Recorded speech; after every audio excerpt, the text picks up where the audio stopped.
This is Whisper from History, where forgotten voices rise again. Throughout history, there are mysteries that have always left humanity in awe, and today, we bring you a tale that unveils the hidden truth between life and death. Stay with us until the very end, and discover the secret behind this mystery. The villagers called it La Cueva de los Susurros, the Cave of Whispers. Hidden in the rugged folds of limestone cliffs, deep in the Sierra Mazateca of southern Mexico, it was said that the cave spoke when no one else dared to. Voices endless and restless, echoing day and night, no one could explain why. And for centuries, no one truly dared to enter. At first glance, the cave looked ordinary, a yawning black mouth, framed by jagged stone, half hidden by vines and thick forests. But when the wind dropped to silence, when the world outside stood perfectly still, you could hear it. Murmurs, indistinct yet strangely human, like fragments of conversations slipping through from another world. Fathers warned their children, never go too close. Women drew crosses at its entrance before passing, and hunters, when their dogs refused to go near, took it as a sign. Something lived inside, something unseen, but myths only told half the story. The other half, the real one, was far more unsettling. The indigenous Mazatec people carried stories of this cave long before written history.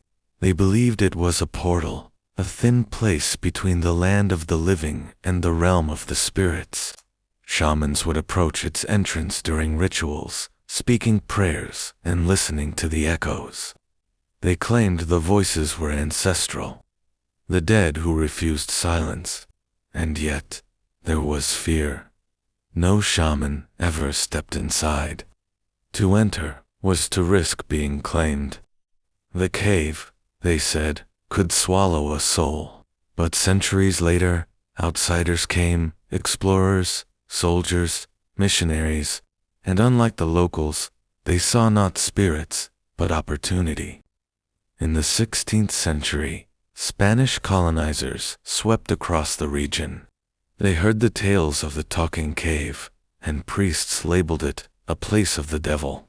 Still, even they could not resist the strange allure. Records survive of one friar who entered the cave with a torch and a Bible in hand.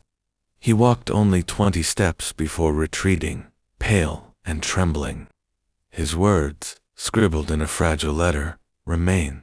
The air is thick with lamentations, as though hell itself breathes here. But what were those voices? Wind, trick of acoustics, or something else entirely? By the late 19th century, anthropology was flourishing. Western scholars began cataloging legends, probing sacred places, stripping mystery into data. And so, the Cave of Whispers caught their attention once again. In 1897, a team of French and Mexican archaeologists ventured into the Sierra Mazateca. Among them was Etienne Marceau, a geologist obsessed with subterranean acoustics. Marceau had studied the singing caves of France and believed natural rock chambers could create echoes so complex they seemed alive. The villagers warned him. They begged him not to go in, but Marceau was undeterred.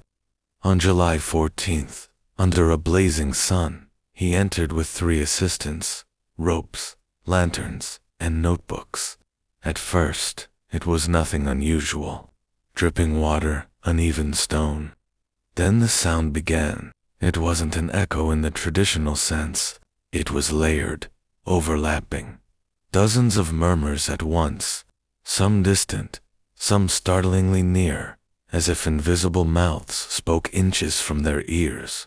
One assistant fled within minutes. Another fainted. Marceau pressed forward, trembling, scribbling notes as the sounds grew louder. He described phrases, forming words he thought he recognized. Spanish, Nahuatl, Latin, and then something else. A language he couldn't place. He staggered out hours later, eyes wide, his notebook shaking in his hand. His final entry before leaving the region was chilling. This is not mere geology. The cave remembers. The walls. They speak with the dead. Marceau returned to France. Within months, he was institutionalized. His colleagues dismissed his reports as hysteria. But in the villages near the cave, the old fears only grew stronger. The 20th century brought roads, electricity, and migration. Yet the cave remained untouched, or so it seemed. In 1936, 2 young boys went missing after daring each other to enter. Their bodies were never found. Locals claimed the cave had taken them, absorbed them into its whispers.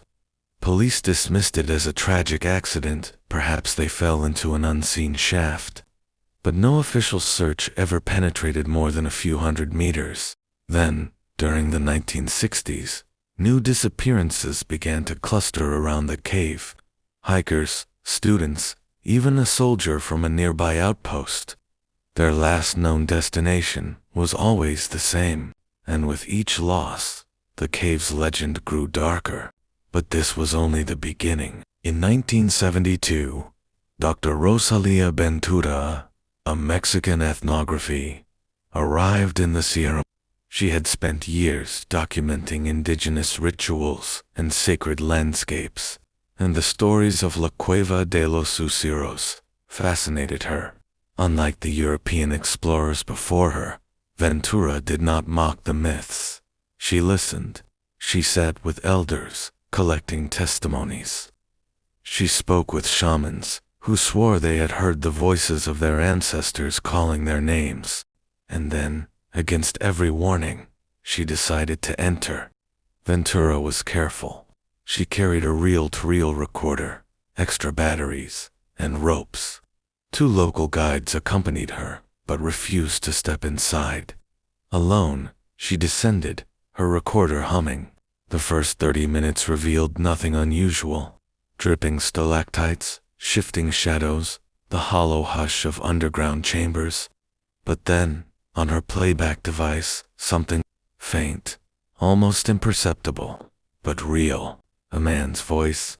She rewound, played again. The guides outside swore no man had followed her. And yet, the voice was clear. "Por qué vienes aquí? Why do you come here?" Ventura was shaken but pressed on. The deeper she went, the more voices emerged. Whispers in multiple languages, rising, falling, overlapping. Some laughed, some wept, some screamed. Her final notes from that day are harrowing. "They know I am here. They are speaking to me. Not echoes, not wind. These are voices with intent."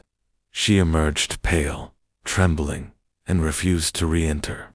Her recordings became legendary in academic circles. Skeptics argued they were auditory pareidolia, the human brain creating patterns out of random echoes. Others pointed to the psychological strain of dark, claustrophobic caves. But those who heard her tapes could not easily dismiss them. By the 1980s, the cave was infamous.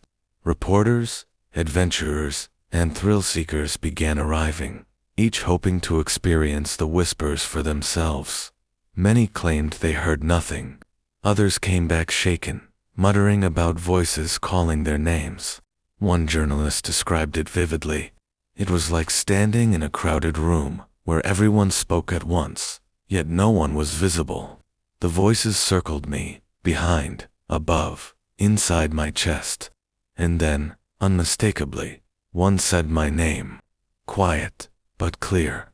Psychologists began to theorize. Perhaps the cave's structure created hypercomplex acoustics. A single sound, like a footstep or drop of water, could bounce and fracture into multiple overlapping echoes, mimicking human voices. But one fact remained troubling. How did those echoes form distinct words? And why did so many people hear phrases in languages they understood, often personal, often intimate?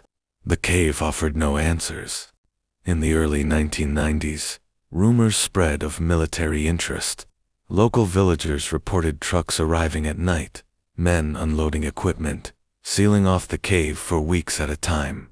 No official statement was ever given, but whispers suggested experiments. One theory was chilling. The cave's acoustic properties could be weaponized. Imagine a place where sound itself disorients, confuses, even breaks the human mind. Some believed the army was testing infrasound weapons within its depths. When officials left, the cave reopened, but locals swore the voices grew louder afterward, more aggressive, as if disturbed. But what was really happening behind the curtain? In 2001, an American spelunker named Daniel Reeves came to Mexico, chasing rumors of the cave. Unlike most, he intended to live near it, studying it for months. Reeves was rational, methodical. At first, he scoffed at the legends, but as he descended day after day, recording sounds and mapping chambers, his skepticism eroded. His notes, later found in his abandoned tent, revealed a slow unraveling. Day 3, heard murmurs. Must be echo, distortion. Day 12, same words, repeating. Sounded like help me. Day 29, heard my mother's voice. She's been dead for 5 years. Day 43, they know my name? I am not alone here. Reeves vanished in August. His gear was discovered at the cave's entrance. His body never was. Today, the Cave of Whispers remains largely unexplored. Modern technology has tried laser mapping, advanced audio analysis, drone probes, but none penetrate far. Equipment fails without explanation. Batteries drain unnaturally fast. Microphones capture bursts of static, followed by chilling voices. Tourists occasionally arrive, but locals discourage them. A few brave or foolish souls still enter. Some emerge laughing nervously, insisting it was nothing but tricks of the mind. Others refuse to speak at all, their faces pale, their eyes hollow. And then there are the recordings. Countless amateur tapes circulate online. Some are obvious hoaxes, but a few defy easy dismissal. Faint, layered voices, whispering words that seem to know the listener. Is the Cave of Whispers a natural wonder of acoustics? A geological anomaly that tricks the human ear? Or is it something older? A memory of the earth itself, storing fragments of lives, deaths, and grief, replaying them for anyone who dares to listen. No one truly knows. What is certain is this: the voices have never stopped. For centuries, they have murmured, laughed, cried, and called out. And still, to this day, they wait for the next listener who dares to step inside. The pages of history are filled with events that always leave humanity in deep reflection. The secret hidden between life and death may forever remain an unsolved mystery. If you enjoyed this story, don't forget to subscribe to our channel, watch our new series, Unsolved Paranormal Events, and be sure to share it with your friends. We'll meet again with the next unsolved tale.